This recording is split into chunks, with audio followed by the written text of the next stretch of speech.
ছেলে আমার মালিক, আমার মালিক 3টার দিকে বাসাতে বেরিয়েছে।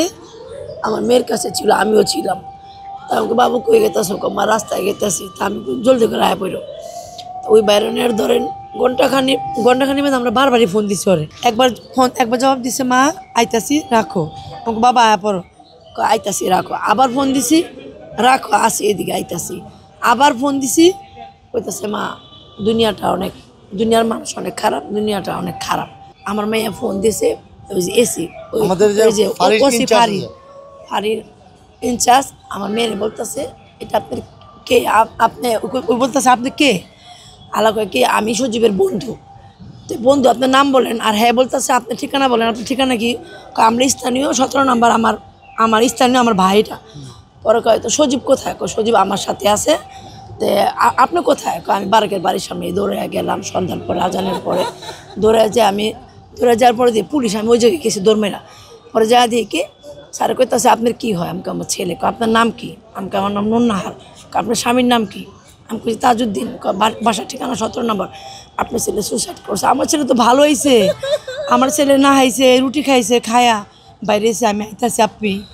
আমরা বারবারই ফোন দিই, যদি রাস্তায় থাকে আমরা বারবারই ফোন দিই। যে পর্যন্ত ওই ঘরে না যায় আমরা ওরা ফোন দিতে থাকি, ওই রিসিভ করে। কিন্তু ওই তো আর রিসিভ করার সুযোগ মনে পায়নি। ওই মেয়েটারই পছন্দ করতো। মেয়ের নাম খাদিজা। অনেক ধরেন ওই বাসায় গেছে। আমার ছেলে তো সুস্থ উঠছে, সিসিটিভিতে আমার ছেলে তো সুস্থ উঠে গেছে। আমার ছেলে তো উপরে তার নামে নেই। ম্যাট্রিক পাস করছে 2 বছর আগে, এখন আর পরে না। ছবিতে দেখলাম যে তাকে গুনার তার দিয়ে পেছনে হয়েছে। কেন এইভাবে কিভাবে মারা হয়েছে? আমার ছেলের দুশ্মনী করে মারছে। আমার ছেলে তো উঠছে সুস্থ। ওই তো আর কোনো মৃত্যু উঠে নাকি, ওই তো একাই উঠছে। তা ওই উপরে তো তার নামে নেই। RICL TMX, যুগের পর যুগ স্থাপনা থাকে মজবুত। আসামিরা এখন আমরা কালকে তাকে হেফাজতে নেওয়া হয়েছে। তাকে আমরা যে পজিশনে পাইছি ভিকটিমকে, যে গলায় 2টা পেঁচানো আছে ডাবল, তা গলা থেকে মিনিমাম 8 ফিট যে তার দূরত্ব আছে।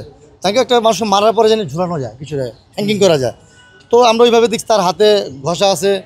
ইভেন যেসব জায়গায় আমরা এভিডেন্স ছিল, রাত্রেবেলা আমরা পুলিশ প্রশাসনকে দেখছি ফজরের সময় কোথায় কোথায় কী আছে। আমরা টোটালি আমি একটা রিপোর্ট আমি তৈরি করছি যে ও বাঁচার জন্য কত চেষ্টা করছে। ওর হাতে আমার কাছে ফোনে আছে, ওর হাতে একটা পলিথিন আছে, আর অনেক জায়গায় যে জায়গায় স্পট আছে।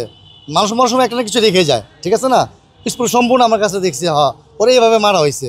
কিন্তু ওর লাশ পরে ভিকটিমের যে মেয়ের সাথে রিলেশন ছিল, তাদের 4তলার ফ্লোর গেটের সামনে লাশটা পড়েছিল। কিন্তু পরে মেয়ের বাবা পুলিশের হেফাজত নেওয়ার পরে বলতেছে যে আমি এসে দেখছি লাশ ঝুলানো ছিল, আমি এসে বান খুলে দিছি, পড়ে গেছে। তো পড়ে যাবে একটা মানুষ পড়ার পরে কিন্তু সে ডানে পড়বে, বামে কিন্তু স্পেস, বামে কিন্তু সিঁড়ি, পড়লে নিচে চলে যাবে, ঠিক আছে না? সে এত দয়বান হয়েছে, সে আইসা আগে তার ভাড়িটা ছিল একটা, তাকে আইনা সে বডিটা সে চাপাই থেকে গেছে। তারপর নিচতলা যে ভাড়িটা আছে ওরা আছে, বেটা তার জাগস না এনে বলে হিরুন চুড়ে তুই কয়ে আসিলি, হিরুন চুড়ে ছিলে যায়, দেখে যাবে লাশ পড়ে আছে। তো ওরা না, আমরা জানতাম না কি, আমরা তো সবাই আছে আমাদের মতো, যত ভাগিনার মতো বোনের জায়গায় আমি আমার জায়গায় সবাই যাদের কর্ম নিয়ে ব্যস্ত। মারার মূল কারণ হলো কি জানেন? এই বিষয়টা তো আমি শুনছি পরে যে ওদের সাথে রিলেশনটা অনেক বছর যারা আছে মেয়ের সাথে, ইয়াং বয়স তো রিলেশন থাকতে পারে স্বাভাবিক। তো এখন এই বিষয়টা নিয়ে ওর মেয়ের মারা ফ্যামিলি রাজি না, যে মানবে না। আপনার তারা আমার সমস্যা নেই, তারা এই বিষয়ে অনেকবার বিচার বসছে, আলটিমেটাম দিছে ওদেরকে সবাইকে নিয়ে। আমি জানতাম না বিষয়টা। তো ওর পরে যে সেকেন্ড বার আবার দেখি মাইরা ভালাম আমরা, ওদের আলটিমেট দিছে। তো ওরা ভুল করে তখনই যে একটা সহন জিটি করতো, ওই ফোন নাম্বার দিয়ে ওই টাইম দিয়ে জিটি করতো। আজকে এই জিটা আমি 100% ও করিত, ঠিক আছে না? তারপর আমার কাছে এভিডেন্স আছে, ওরা সব ফ্যামিলি সবাই দিছিল, সবাই যাই দিছিল, ঠিক আছে? আর মামা সবাই দিছে। এখন কথা হলো কালকে আমরা তাকে থানায় নিয়ে গেছে, সবাইকে নিয়ে গেছে, তারা তার হেফাজতে আছে। আর এখন আমাদের মোটামুটি যে পজিশনে আমরা দেখতেছি যে অ্যাটেম্প টু মার্ডারই করছে ওনারা। এখন থানা যেহেতু ওনারা কিছু টাকা পয়সা আছে, তারা একটা ব্যাকগ্রাউন্ডে একটা পাওয়ার দেখাইতেছে, পাওয়ার দেখেন আমাদের মামলাটা সে নিচ্ছে না, ঠিক আছে? আমি এখন যাচ্ছি, যা দেখি ওনার মামলা কেন নেবে না, আমার তো ধারা দেওয়া আছে। হ্যাঁ, সবাই জানে। হ্যাঁ, আমাদের থানা বংশাল, একই বংশাল।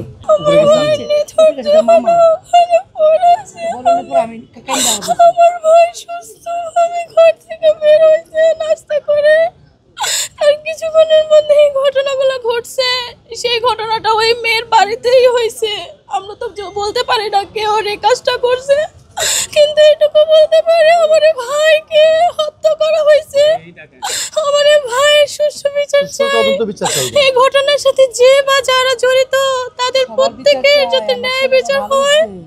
আমাদের বুকটা যেমন খালি করছে, সে কোনোরকম ভাবে যাতে বিচার করে আমাদেরকে শান্তি করতে পারে। আর আমার সন্তান গেছে, আমি যাদের সাথে আমি তাকে মানে প্রুফ দেখাইতে পারছি। তাদের মামলা এখন পুলিশ নিচ্ছে না কেন বুঝি না। পুলিশ তাদের কাছে কি বিক্রি হয়ে গেছে, জিম্মি হয়ে গেছে আমি বলতে পারি না। এখন এই যে আমার ফোন জামাই গেছে থানায়, তারপরে মামলা নিচ্ছে না কেন? মামলা নেবে না, আমি মামলা করতে পারি। আপনারা তদন্ত করবেন কি আছে না আছে বিষয়। আমার তো আসামি তাদের কাছে হেফাজতে আছে অলরেডি। মৃত্যু হওয়ার পর থেকে এখন পর্যন্ত কত ঘন্টা হয়েছে? আনুমানিক কালকে ধরুন কালকে মৃত্যু হয়েছে বিকেল 4টার সময়। যদি 3টার সময় সাথে কথা হয়েছে, 4টা থেকে 4:30-4টার মধ্যে তার মৃত্যুটা ঘটনা হয়েছে। এখন তো মামলা নেয় নাই। ভিকটিমরা তাদের সাথে হেফাজতে আছে, সবাই মেয়েও আছে, ওখানে সব আছে, ওনার কাছে সম্পূর্ণ এভিডেন্স আছে, আমরা দিছি। এখন আমি তার ডাইরেক্ট ওনার মামলা করবো, এখানে সে মামলা নেবে না। আমার ভাই সম্পূর্ণ সুস্থ সবল একটা ছেলে ছিল। ও গতকালই আসছে, আপনার 3 দিনে জামাত করে আসছে। ও এভাবে শারীরিক মানসিকভাবেও সুস্থ ছিল। ও বাসা থেকে বের হয়েছে নাস্তা করে, তারপরে ওর এই অবস্থা। আর ওই মেয়ের বাসায় যে সুসাইড করার তো কোনো প্রয়োজনই মনে হয় না, কারণ আমার ভাই তো স্বাভাবিক মানুষ। আমার ভাই যদি সুইসাইডই করবে তা আমরা তো লক্ষণটা বুঝতে পারবো। আমরা কোনো লক্ষণ দেখিনি এরকম। ওকে নিয়ে যে কৌশলে ওর ওখানে মার্ডার করা হয়েছে। এখন ওখানে কে ওরে মার্ডার করছে, কারা করছে সেটা আমরা জানি না, কিন্তু আমরা চাই যে এই ঘটনার সুষ্ঠুভাবে বিচার হোক এবং সঠিকভাবে তদন্ত করা হোক যে আসলে ওরে এই কাজটা কে করা হয়েছে। আমরা শুধু এটার সঠিক বিচার চাই।